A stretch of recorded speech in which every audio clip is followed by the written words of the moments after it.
Merhaba sevgili izleyiciler. Telepsikiyatri konumuza devam ediyoruz. Sedat Hocam, online terapi almak için öncelikle hangi teknolojik aletlere ihtiyacımız var? Öncelikle tabii ki ses ya da görüntü iletecek arayüze, yani telefon, bilgisayar kamerası, ekranı, tablet ekranı gibi bir şeye ihtiyacınız var. İlla bilgisayar değil, yani bu telefondan da gerçekleşebiliyor. Tabii ki çoğu görüşmeyi telefondan yaptığımızı gözlemliyorum. Çok önemli, olmazsa olmaz, online olduğu için hızlı bir internet. Bu çok önemli. Türkiye internet altyapısında geride kaldığı için özellikle küçük mecralarda çok fazla tıkanıklık falan olabiliyor. Bazen ses görüntü çok donduğunda, sözel iletişim bizim için çok önemli olduğundan, anlatı daha önemli olduğundan kahretsin deyip işte WhatsApp'ı, Zoom'u, Meet'i kapatıp sadece telefondan mikrofonları açıp sesle konuşma yapmak zorunda kalabiliyoruz. İlk önce buna ihtiyaç var. Kullandığınız hattın güvenli olması, başka birinin olmaması, kullandığınız mesajlaşmaların şunun bunun hani başka biri, çünkü biz size özel tıbbi bilgiyi size atıyoruz. Belki de kanınıza bilmem ne uyuşturucusu bulacağız. Belki de ne bileyim AIDS olduğunuzu anlayacağız.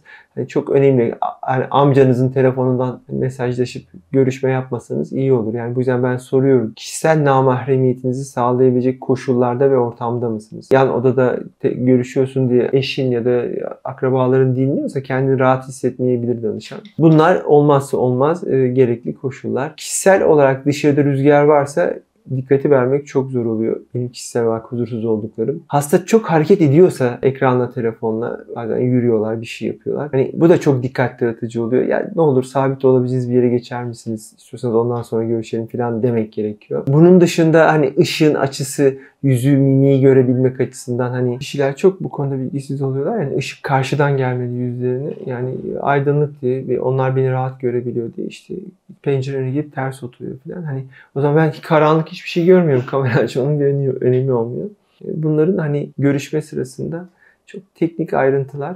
Bunları anlatmak lazım. Biz şimdi yeni hazırladığımız arayüzlerde bunu yapın, hareket etmemeye çalışın, şunu yapın falan diyoruz. Bazı telefonların otomatik kayıt sistemleri oluyor. Sosyal medyayı, şunu bunu. Yani bunların aktif olmamasının büyük faydası var. Hani belki de biraz kötü niyetli ya da meraktan aktiflenmiş olabilir bunlar. Yani eşin, komşunun, anne babanın merakıyla.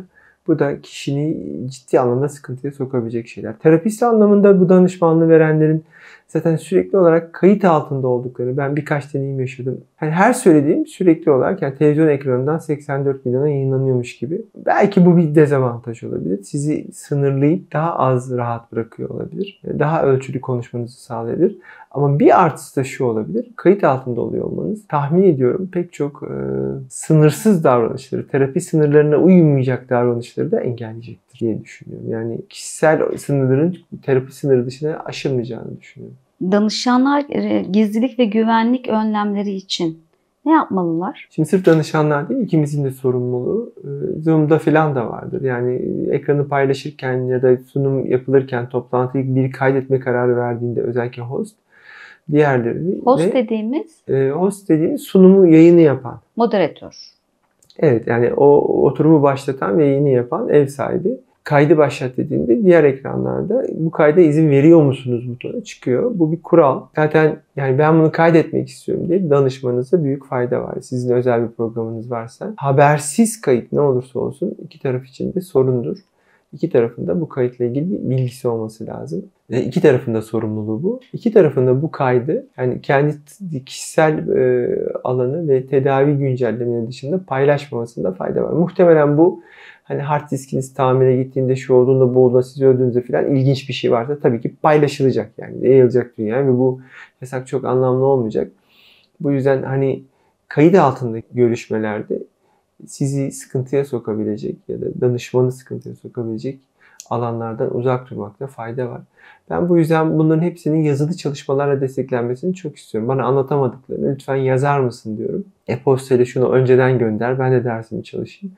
Bu sayede birbirini tamamlıyoruz yani. Bu gerçekten okuma terapileri, yazışmalar, online görüşmeler, hani bunların hepsi birer tamamlayıcı. Alet sayımız ve zenginliğimizin arttığını düşünüyorum. Ama buradaki güvenlik onam formları çok önemli. Siz herhangi bir alışveriş sitesine gidiyorsunuz. Kişisel veri kanunu okudum, onaylıyorum. İşte uzaktan alışverişi onaylıyorum diye işaretlemek zorundasınız. Aynı şey. Aynen. Evet. Peki görüşme ortamı hekim için ve danışan için görüşme ortamı nasıl olmalı? danışan için dediğim gibi yani namahremiyetini sağlamış olmalı. Gizlilik buraya da giriyor değil mi? Tabii ki. Tabii ki. Yani Bu da bir sorumluluk.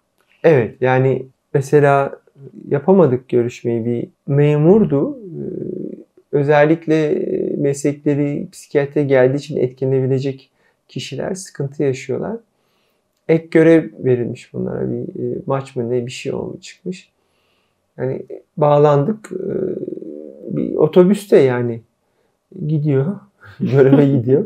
Hani bu ortamda görüşme yapılabilir mi? Böyle bir şey olamaz. Yani o kişiye de çok büyük haksızlık. Bunu samimi bir şekilde belirtmek lazım. Hocam görüşme yapamayacağım bir ortamda. Önceden belki de haberleşmek lazım Belki ortada.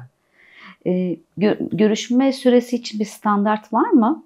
Normal görüşme süreleri, ilaç takiplerimiz bizim kısa sürer. Yani ilaç kontrolü kolaydır. Yani maksimum 20 dakikanızı alır. Ama hasta orada size sorun taşıyorsa, şimdi 5 sorun çözdüğümüzde 5 sorun çözmüyoruz. Sorun çözmeyi öğreniyoruz. Bu hastanın ödevlerini yapmasına, testleri çözmesine, okuduğu kitaplardan getirdiği notlara, yapamadıkları ile ilgili bu yapamadıkları listesine, onlarla ilgili nasıl ödevleri dizayn ettiğimize falan bağlı. İster bu dinamik terapi, hani çocukluğunu anlat olabilir, ister ilişkini anlat olabilir, ister hedefini anlat olabilir, ister kabul ve kararlılık terapisinde oturup değerlerimizi tartışabiliriz. Bu siz yani terapiyi yönlendiren terapist değildir. Terapist lojistik destek sağlar. Terapiyi yönlendiren o hastanın talebi, hazır bulunuşluğu ve çabasıyla aslında hasta danışandır. Bu anlamda bunu da o belirliyor. Yani konuşuyoruz, ilacı konuşuyoruz. İşte testleri çözdünüz mü? Hayır. Kitaplar? Hayır. Bu? Hayır. Sizin bir sorunuz var mı? Hayır. Yani ne yapacağız orada? Bitiyor, duruyor konuşma. İlaç düzenlemesi de yapmışız çünkü. Yan etki sorgulamışız. Önümüzdeki bir haftalık, bir aylık, bir yıllık planlar içinde bir değişiklik olacak mı ve ilacı ve tedavi etkileyecek miyi sorgulamışız. Yani acil ilişkilerinde, eşinde, çocuğunda, işinde bir sorun var mı, kriz var mı, yaşam olayı var mı sorgulamışız. Kalıyor orada yani ne yapsan işte 30 dakikayı geçemeyebiliyorsun. Bazen de çok iyi hazır geliyor. Uzayabiliyor yani. Özellikle hazırsa, bir sürü sorusu varsa olabildiğince onları toparlamaya çalışıyoruz ve bir konuyu toparlamadan da yarıda kalarak da kesilmesini istemiyorum. Yani. Randevu alma aracı nedir? Gene hekimin kendi bürosu mu oluyor yoksa gene online'dan mı? Seçimimize bağlı. Yani bu hazır siteler var. Takvimleri de olabiliyor. Hekimin sitesinde hazırladığı kendi randevu takvimi olabiliyor. Biz daha çok birebir kendi asistanımızın, hemşiremizin kullandığı takvim üzerinden bağlantı kurmayı yeğliyoruz. Çünkü atlamak istemiyorum ve çok iyi koordine etmek istiyorum onu. Bu yüzden biz daha çok kendi hemşire sistemimizi kullanıyoruz. Onun aldığı randevular benim önüme düşüyor dosyayla beraber. Ben o dosya üzerinden sorgulamamı yapıyorum. Onamları o günde. Bir şey atlamamış oluyoruz. Yani bu benim için önemli. Hem yasal hem idari hem tıbbi olarak biyopsikososyal açıdan hiçbir şey atlamamalıyız. Biz 1000'e yakın test sorusu sorar. Yüzlerce checklisti kontrol ederiz dosya kapağında ve içinde. Yani onların hiçbirisi atlanmamalı diye düşünüyorum. Görüşme öncesinde sizin önünüzde gerekli bilgiler var anladığım kadarıyla. Hastanın dosyası, çizelgesi, randevu süresi. Tabii. Ne zaman randevu aldı, daha önceki görüşme. Bir hastada dosya kapağı, son görüşmenin özeti, ilk görüşme, yani size hatırlatıcı olan her şey benim önüme geliyor. Yani ben yurt dışında olsam da bu geliyor benim önüme. Ben de bunlarla beraber notlarımı alıyorum. Bu arada yani mesela hasta yurt dışında, siz de yurt dışındasınız veya sizin gibi hekimler bu hizmetten yararlandırmak isteyen hekimler. Neden olmasın? Bu şekilde de ulaşılabiliyor. Tabii neden olmasın?